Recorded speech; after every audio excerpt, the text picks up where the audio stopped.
નવસારીના ગણેશ સિસોદરા ગામે ગાંધી ફળિયા સ્થિત અંબા માતાજી મંદિરના ત્રીજા પાટોત્સવની ભવ્ય ઉજવણી કરવામાં આવી હતી. નવસારીના ગણેશ સિસોદરા ગામમાં આદ્ય શક્તિમાં અંબાની કોરોના કાળ દરમિયાન પધરામણી થઈ હતી. ગાંધી ફળિયામાં નિર્માણ થયેલ સુંદર મંદિરમાં માતાજીની ભવ્ય મૂર્તિની પ્રાણ પ્રતિષ્ઠા કરવામાં આવી હતી. ગ્રામજનો દ્વારા નિર્મિત આ મંદિરના પાટોત્સવની પ્રતિવર્ષ ઉજવણી કરવામાં આવે છે.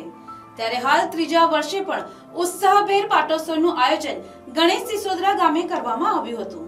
મંદિરના પ્રસંગ નિમિત્તે હવન પૂજા કરવામાં આવ્યા હતા તેમજ ભજન કીર્તનનું પણ આયોજન કરાયું હતું. પાટોત્સવ પ્રસંગે મંદિરમાં કેકનો પણ પ્રસાદ માતાજીને ધરાવાયો હતો.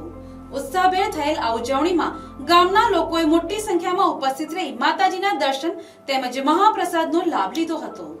મારું નામ ધર્મેશભાઈ પ્રવીણભાઈ રાઘવ, ગામ ગણેશ સિસોદરા, ગાંધી ફળિયાના નિવાસી. આજરોજ તારીખ 26/11/2025 ના રોજ માતાજીની 5મી સાલગીરા નિમિત્તે ગણેશ સિસોદરામાં અંબા માતાના ભવ્ય મંદિરે સાલગીરીનું આયોજન કરવામાં આવ્યું છે. એમાં દરેક ભક્તોને હાર્દિક આમંત્રણ છે.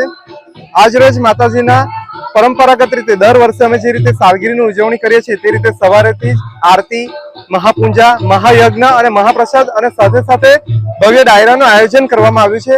દરેક ભાઈ ભક્તોને મિત્રોને દર્શનાર્થે હાર્દિક આમંત્રણ છે. આ અમારી 5મી સાલગીરી છે. દર વર્ષે માતાજીની સાલગીરીનું આયોજન કરવામાં આવે છે અને દરેક ભાઈ ભક્તો માતાજીના દર્શનનો લાહવો લે છે. આમ જોવા જઈએ તો અમારા પૌરાણિક સમય દાદાઓના સમયનું નાનું અમસ્તું ડેરું પહેલાના જમાનામાં કહેવામાં હતું કે માતાજીની એક નાની અમસ્તી મૂર્તિ કે પૂજે તો દેવ નહીં તો પથ્થર, એ રીતે માતાજીના એક નાના અમસ્તા પથ્થરને આપણે મૂર્તિ તરીકે પૂજન કરતા હતા અમારા વડવાઓ દ્વારા. અને ત્યારબાદ કોરોના સમયે માતાજીનું ભવ્ય મંદિરનું આયોજન કરવામાં આવે છે અને ત્યારબાદ દર વર્ષે આ 26 તારીખે માતાજીનું સાલગીરાનું આયોજન કરવામાં આવે છે. જય માતાજી. Bureau report NTC news Navsari.